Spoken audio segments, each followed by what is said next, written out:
Aktuálne sa nachádzame v obci Spišské Tomášovce v pozadí s Vysokými Tatrami a tu začína naša dnešná púť.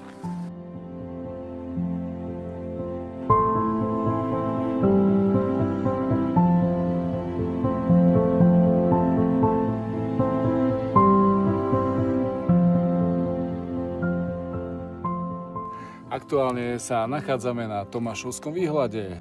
V pozadí máme Vysoké Tatry a konečne tu mám nádherné počasie, takže sa kocháme okolím a užívame si to.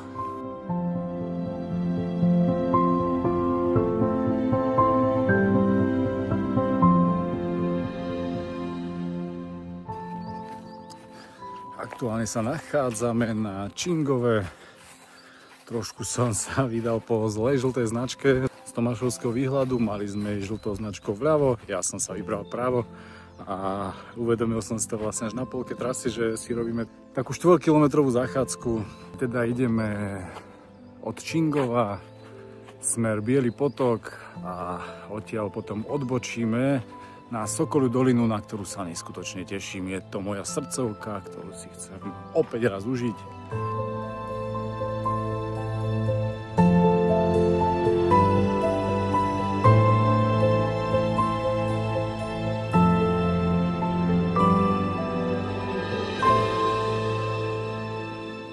Sme prešli vstupnou bránou do Slovenského raja.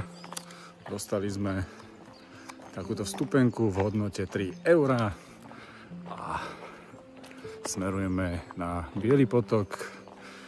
Tešíme sa, ideme si to užiť.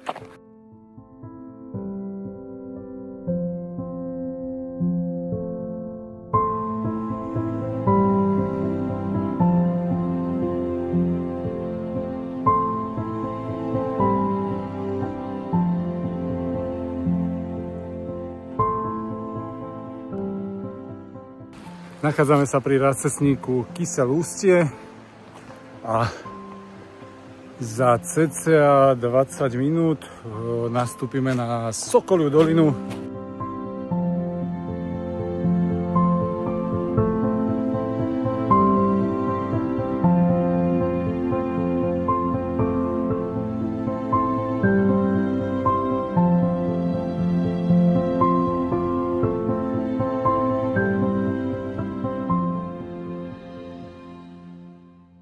Aktuálne už kráčame po prvých rebríkoch, zatiaľ iba ležatých, drevených. To je znamenie, že sa blížime k miestu, kde sa z Bieleho potoka nasmerujeme smer Sokolia dolina a tam prídu na rad aj prvé železné výškové rebríky.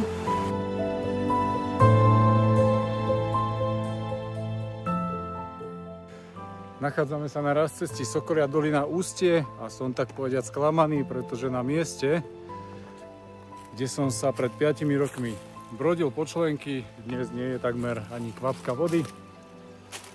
A tak sa obávam, že bude roklina Sokolia dolina tak povediac slabá.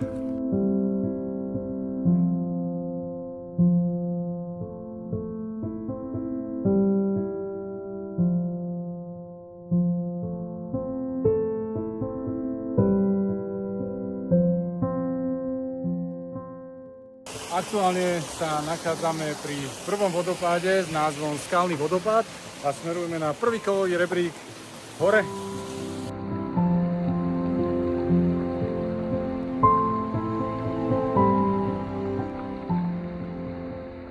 Aktuálne smerujeme s Trminou k pasáži, ktorá sa mi najviac páči zo Sokolej doliny, a to je závojový vodopád. je naozaj nádherný, veď posúďte sami.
Aktuálne sa nachádzame, ja, Robo, Lukáš, pod vodopádom, ktorý sa volá Vyšný vodopád.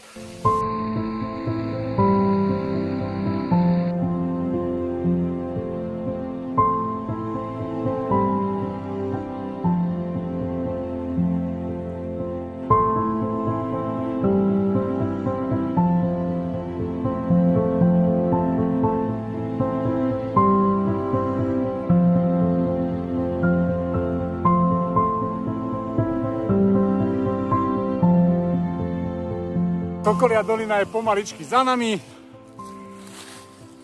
Presne v týchto miestach, kde sa práve nachádzam, sme mali v roku 2018 pauzu, keď som robil turistickú akciu Slovenský raj. Bola to jedna skvelá akcia, takže vás všetkých pozdravujem. A ako aj vtedy, tak aj dnes si tu dám chvíľu odpočinok.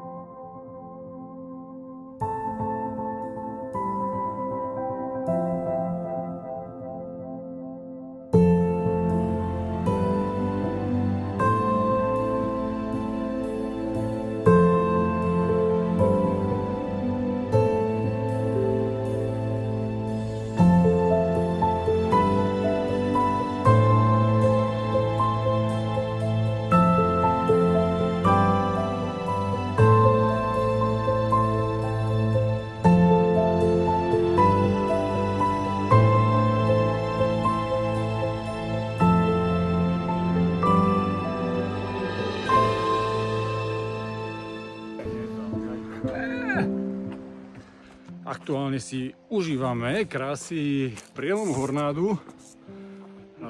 Nepôjdeme ho dneska celý, pôjdeme ho iba časť a následne odbočíme ešte hore na Kláštorskú roklinu, ktorú som ešte v živote nebol, takže sa na ňu teším. Som plný očakávaní. No a potom budeme upalovať na vláčik do Letanoviec. Radi by sme sa občerstvili, ale neverím, že v obci Letanovce niečo bude. Možno nejaká miestna putika.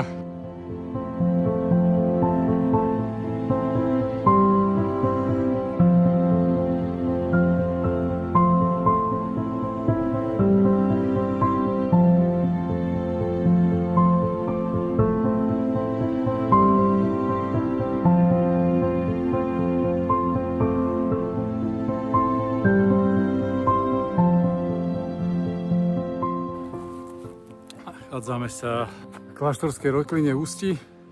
Robo by nám o tom niečo chcel povedať. Je tam chata, ktorá je zavretá, takže pivo nebude.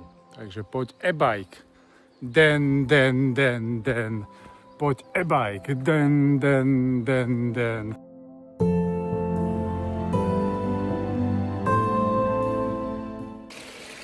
Prvým vodopádom, ktorý sa nachádza v Kláštorskej rokline, je Strakov vodopád. Je tu nado mňou. a ideme opäť po dlhšej dobe rebríčkom hore.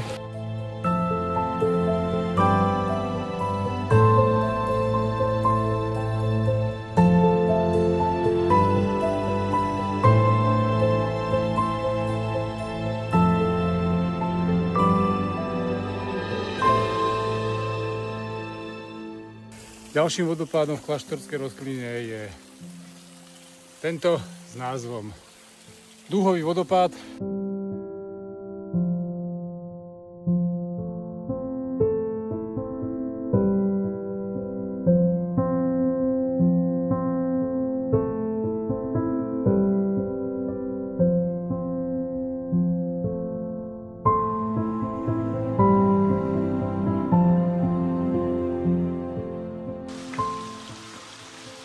Takže na záver tu máme ešte jeden vodopád.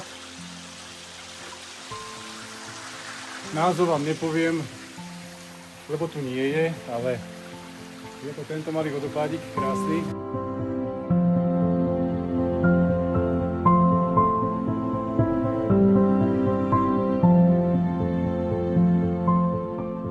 Na záver predsa len ešte jeden vodopád s názvom Machový vodopád. Machový bude asi z toho dôvodu, lebo je tu samý mach. A nejdeme naprieč vodopádom, ale ideme tu na bokom cez stúpačky a kramle a v pozadí už vidím priestranstvo, kde už leží kláštorisko, z ktorého pôjdeme po červenej značke dole k Letanovskému mlynu a odtiaľ po asfaltke do obce Letanovce.